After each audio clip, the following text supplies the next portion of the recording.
नमस्कार, आप देख रहे हैं न्यूज 18। मैं हूं आपके साथ मेनका चौधरी और ये खबर उत्तराखंड से। उत्तराखंड सरकार ने आज अपना बजट पेश कर दिया। राज्य का इस साल का बजट करीब 89,000 करोड़ का है और ये पिछले साल के मुकाबले 15% ज्यादा है। इस बार के बजट में इंफ्रास्ट्रक्चर, स्वास्थ्य और शिक्षा पर फोकस है।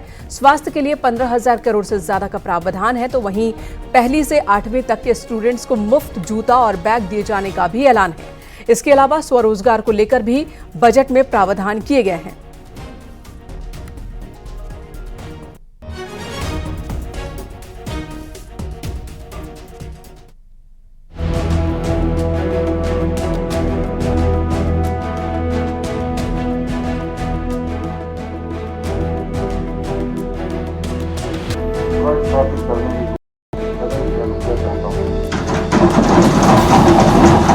राष्ट्रीय यह है कि समान नागरिक संहिता उत्तराखंड 2024 विधेयक को पुरस्कृत करने में प्रगति किया। बजट सेशन के दूसरे दिन मंगलवार को वित्त मंत्री प्रेमचंद अग्रवाल ने वित्तीय वर्ष 2024-25 के लिए 89,230 करोड़ 7 लाख का सरप्लस बजट पेश किया। ये बजट पिछले साल के बजट से करीब 15% ज्यादा है, जिसमें 55,815 करोड़ रेवेन्यू एक्सपेंडिचर है तो 33,414 करोड़ कैपिटल एक्सपेंडिचर है। बजट में सरकार का मुख्य फोकस शिक्षा, स्वास्थ्य, कृषि एवं उद्यान और खेल एवं युवा कल्याण पर गया है। सरकार ने इस बार कैपिटल एक्सपेंडिचर में उन विभागों को कोई बजट नहीं दिया जो बीते वर्ष में धनराशि खर्च नहीं कर पाए थे। ई विधानसभा एप्लीकेशन कार्यक्रम अंतर्गत वित्तीय वर्ष 2024-25 में लगभग 31 करोड़। सरकार ने जमरानी, सौंग और लखवाड़ में बांध परियोजना के लिए 1260 करोड़ का प्रावधान किया है। इसमें जमरानी बांध परियोजना के लिए 710 करोड़, सौंग बांध परियोजना के लिए 300 करोड़ और लखवाड़ परियोजना के लिए 250 करोड़ का प्रावधान है। प्रदेश में आयोजित होने वाले 38वें राष्ट्रीय खेलों के आयोजन के लिए सरकार ने 250 करोड़ की व्यवस्था की है। यूनिटी मॉल प्लाजा निर्माण के लिए 157 करोड़ का प्रावधान किया गया है। सरकार का लक्ष्य है कि आने वाले समय में प्रदेश के सभी सरकारी बिल्डिंग्स को सोलर एनर्जी सिस्टम से लैस किया जाएगा। इसके लिए 100 करोड़ का प्रावधान किया गया है। सरकार बंजर भूमि में सामूहिक खेती को भी बढ़ावा देगी। इसके लिए बजट में 7 करोड़ का प्रावधान है। मानसखंड मंदिर माला मिशन के तहत मंदिरों में अवस्थापना विकास के लिए 50 करोड़ का प्रावधान है। गैरसैंण में अवस्थापना सुविधाओं के लिए विकास के लिए 20 करोड़ रुपए का प्रावधान। कैशलेस चिकित्सा उपचार देने के लिए सरकार द्वारा आयुष्मान भारत की तर्ज पर अटल आयुष्मान उत्तराखंड योजना लागू की गई है। योजना अंतर्गत वित्तीय वर्ष 2024-25 में 500 करोड़ रुपया का प्रावधान किया जा रहा है। माननीय अध्यक्ष जी, यह भी अवगत कराना है कि हमारी सरकार ने कर्मचारी राज्य बीमा योजना को संपूर्ण राज्य में लागू कर दिया है। 108 का आपातकालीन सेवा के अंतर्गत राज्य में 272 एम्बुलेंस का संचालन किया जा रहा है। प्रदेश की कुल बजट यानी कि कुल खर्चा 89,230 करोड़ है। सरकार का अनुमान है कि साल भर में उसे कुल कमाई 88,597 करोड़ की होगी। प्रदेश के कुल बजट का 31% पैसा यानी कि करीब 26,636 करोड़ रुपया कर्मचारियों के वेतन, भत्तों, पेंशन आदि पर खर्च हो जाएगा। बजट का करीब 22% हिस्सा 19,136 करोड़ रुपया लोन चुकाने में जाएगा, जबकि करीब 6,636 करोड़ रुपया लोन के ब्याज के रूप में चुकता करना है। बजट अनुमान के मुताबिक सरकार इस साल 27,920 करोड़ रुपया लोन के रूप में उठाएगी, जो पिछले लोन के बोरिंग के मुकाबले 5,000 करोड़ ज्यादा होगा। का जो 24-25 का है, जिसमें मैंने कहा कि जीएसटीपी जो 22-23 में वो 3,03,000 करोड़ का था, 23-24 में ये 3,46,000 करोड़ का था और 24-25 में अनुमानित कर रहे हैं 4 लाख करोड़ रुपए का, यानी कि हम उस दिशा में भी आगे बढ़ रहे हैं, लगभग 4 लाख करोड़। कुल मिलाकर बजट को भविष्य पर फोकस किया गया है। इंफ्रा प्रोजेक्ट में पैसा दिया गया है ताकि आधारभूत संरचना बेहतर हो और राज्य का विकास हो सके। देहरादून से न्यूज 18 के लिए सुनील नवप्रभात की रिपोर्ट।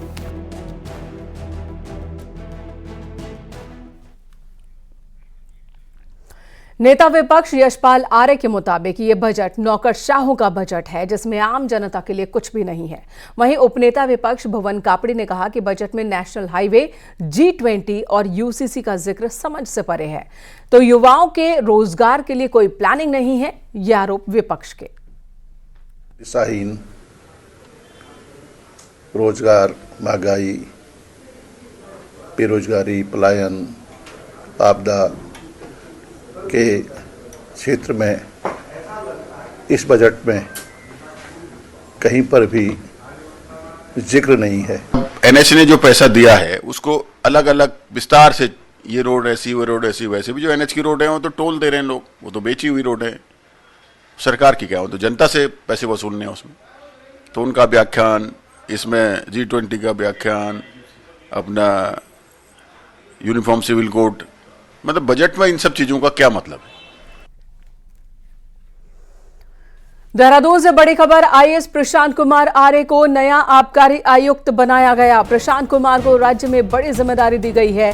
आईएएस हरिचंद्र सेमवाल की जगह पर प्रशांत आर्य अब चार्ज संभालेंगे। सोमवार रात हरिचंद्र सेमवाल को ब्रेन स्ट्रोक पड़ा था। हरिचंद्र सेमवाल अभी अस्पताल में है। उनकी जगह पर प्रशांत कुमार आर्य को यह जिम्मेदारी दी गई है। उत्तराखंड आबकारी विभाग से ये बड़ी खबर है।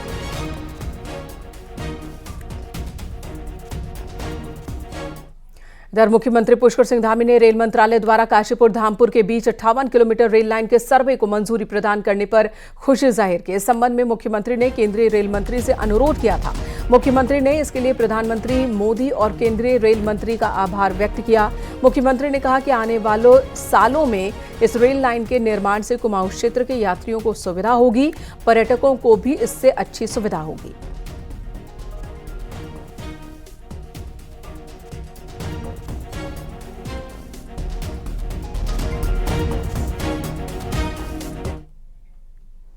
इधर 8 फरवरी को बनभूलपुरा कांड के मास्टरमाइंड और मुख्य आरोपी अब्दुल मलिक पर पुलिस ने शिकंजा कड़ा कर दिया है। रविवार को पूछताछ हुई है। शनिवार को गिरफ्तार हुआ मलिक पुलिस कस्टडी में है।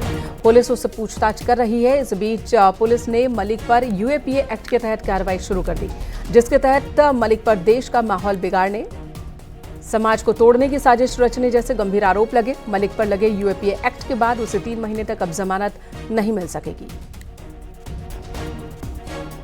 देखिए, जो एफआईआर ऑलरेडी हो रखी है उसमें यूएपीए हमने सम्मिलित कर रखा है और अभियुक्त जो अब्दुल मलिक है वो पुलिस कस्टडी रिमांड में है। उससे पूछताछ की जा रही है।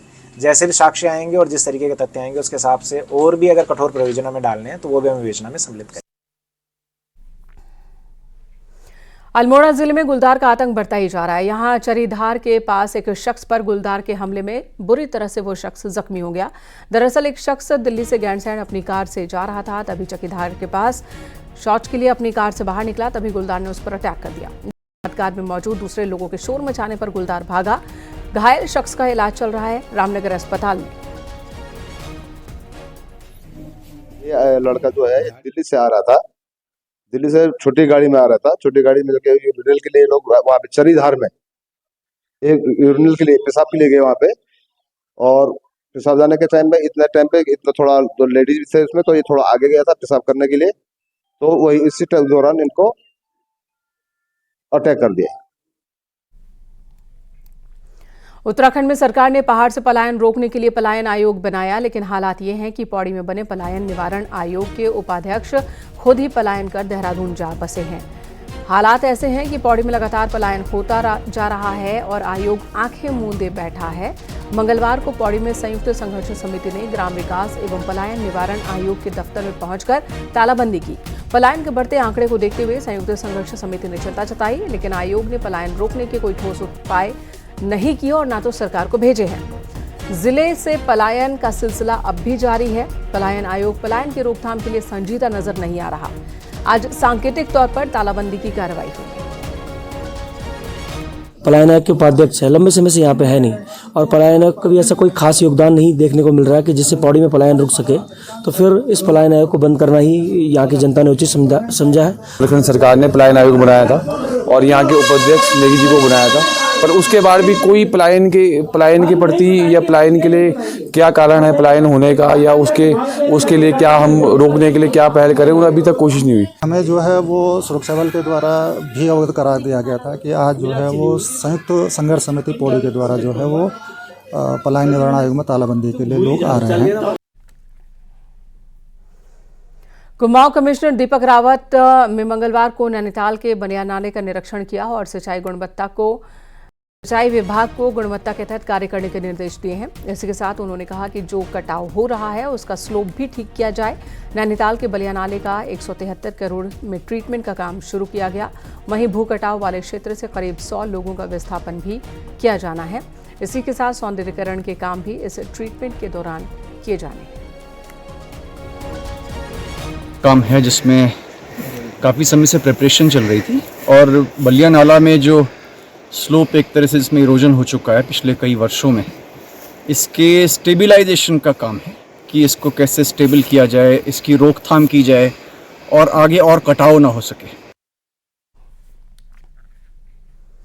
रुड़की में एक कंपनी ने wild life institute of India के सहयोग से एक ऐसा ड्रोन तैयार किया है जो केन नदी के घड़ियालों में गणना करेगा, जिसका जिक्र प्रधानमंत्री मोदी ने अपने इस बार मन की बात कार्यक्रम के दौरान किया। इस ड्रोन की खासियत है कि ये 90 मिनट में उड़ान भर सकता है, साथ ही 5000 मीटर की ऊंचाई तक टेक ऑफ भी कर सकता है।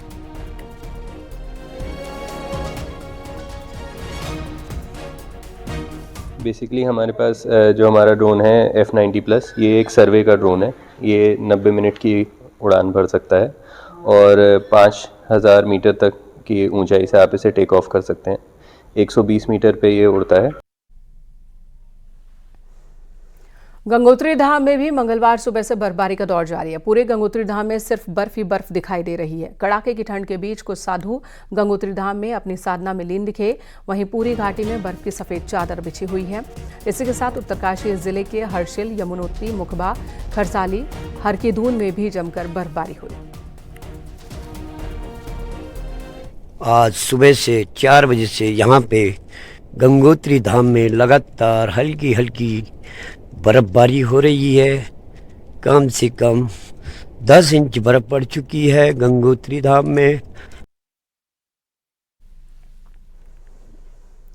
इधर बागेश्वर में मंगलवार से मौसम ने एक बार फिर करवट ली है, जिसके बाद कपकोट के कई गांवों में बर्फबारी शुरू हो गई और फिर कड़ाके की ठंड भी पड़ने लगी। बागेश्वर के कई क्षेत्रों में सुबह से बर्फबारी और बारिश हो रही है।